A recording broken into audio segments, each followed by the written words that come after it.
Welcome back to Invest Africa, and still with me on the desk is Warren Watkins, partner at KPMG Private Equity Markets, Luke Albinski, Managing Director at Vantage Capital, and joining at the discussion now is Thierry Dalais, Chairman of Metier. Welcome, Thierry, and let me start right with you. Now, we speak of Africa like it's one place, like we talk of China, but I think all of us know that Africa is, of course, 54 countries. There isn't one language, there isn't one people. It's all very different nationalities, cultures, practices, etc.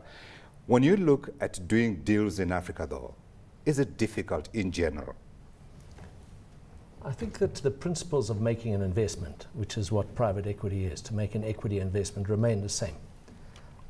I think you want to understand who you're backing, what your objective is, and as a private equity investor, you want to know your road to an exit. You want to know how you're going to realize your position. So in these markets that are difficult, they're difficult because they're missing some infrastructure, be it the depth of the financial capital market, or the demand's not there, or you have some inhibiting factor that might make it difficult.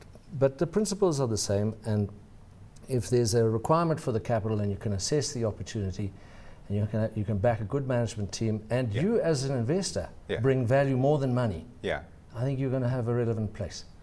If you were to divide Africa into different parts, southern, western, central, eastern, etc., would there be geographies where it's easier to do deals and work within the environment? We use the IFC's Ease of Doing Business Index as a basic scorecard for the countries that we go into.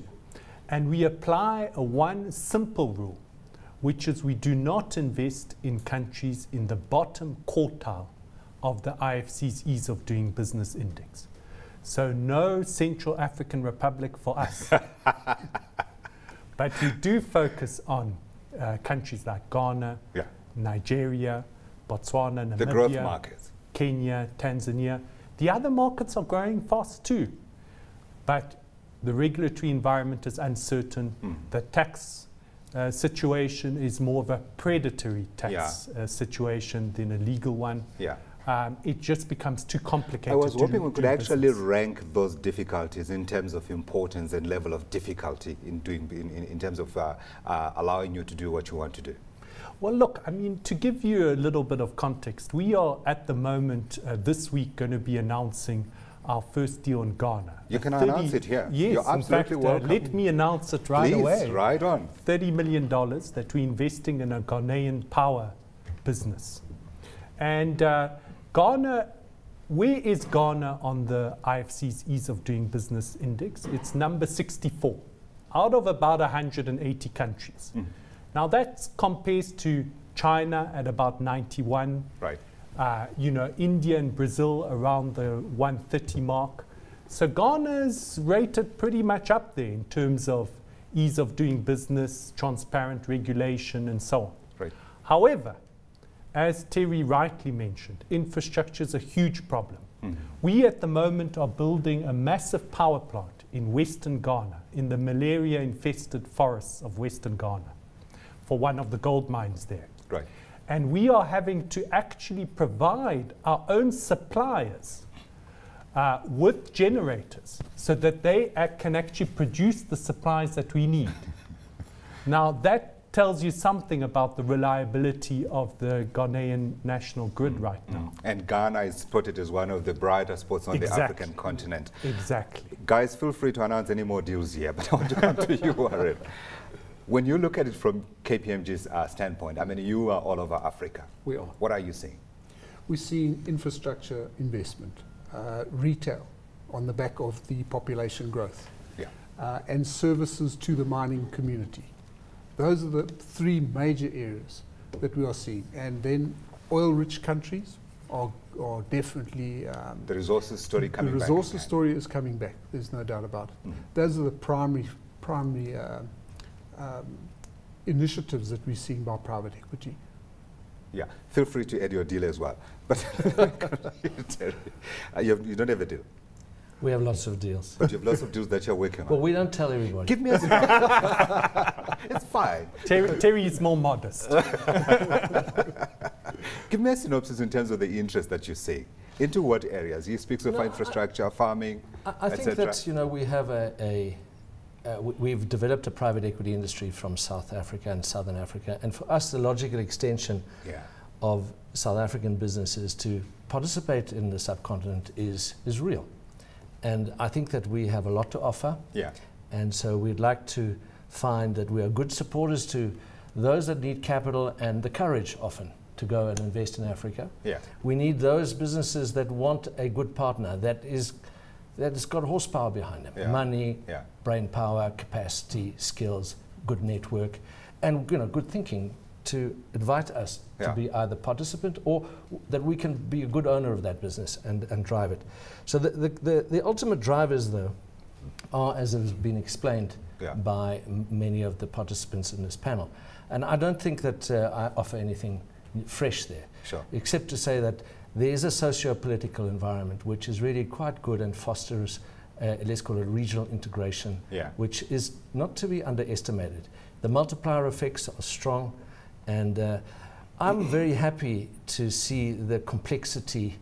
It gives us some competitive edge. I mean, we are, private equity isn't a tick-the-box thing. You're backing people with your capital in a long-term format, and I think it's about investors developing an interest in supporting your niche or your strategy or your team. Yeah, so the opportunity is there, but what about the returns?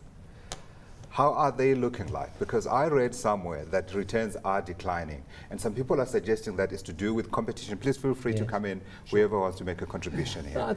I think that competition is a good thing. It is a good thing. Is it growing? It is, yes, I think competition is growing because markets are getting some fresh air into them, and there's fresh attitude, and there are young people coming out, and I think our political leaders in the subcontinent, you know, have got a real delivery promise, a better life for all. And I think that capital into these markets makes a huge difference. So I think there's a lot to do. Right. And the returns, there will be exceptional returns, and there will be some mediocre returns, but it doesn't mean because you have a poor outcome that, you know, the whole asset class is not good. Sometimes you can have external factors that hurt you. But overall, I'm pretty confident that you should get better returns than, let's call it, relative other markets or underdeveloped markets, because you're taking an earlier risk and it's illiquid. So you need to be compensated for that. Absolutely. We've got a minute, so I want your final thoughts. Godfrey, there's 34 billion rands worth of committed capital that hasn't been spent in the private equity market in South Africa. If we look back 5 years ago, how much of that was available for investment in Pan-Africa, including South Africa? Very little. This time around, when we look at last year's results, half of that is available for expenditure in Africa, which shows a meaningful change.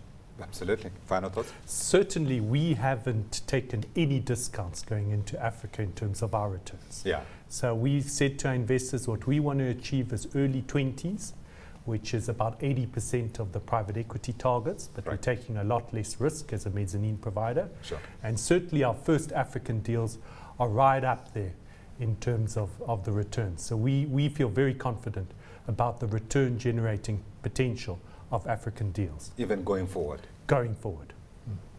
We eat our own cooking, so we invest our money behind the investment strategies that we pursue, and so we've got a strong alignment with our investors. I personally think that the risk-reward profile for investment in private equity in subcontinents is good. Absolutely. So it is not the time to be withdrawing, it's time to be putting in money into the ground. With one proviso, I think that it would be nice to lessen the hype and, you know, let's see some people unload some capital.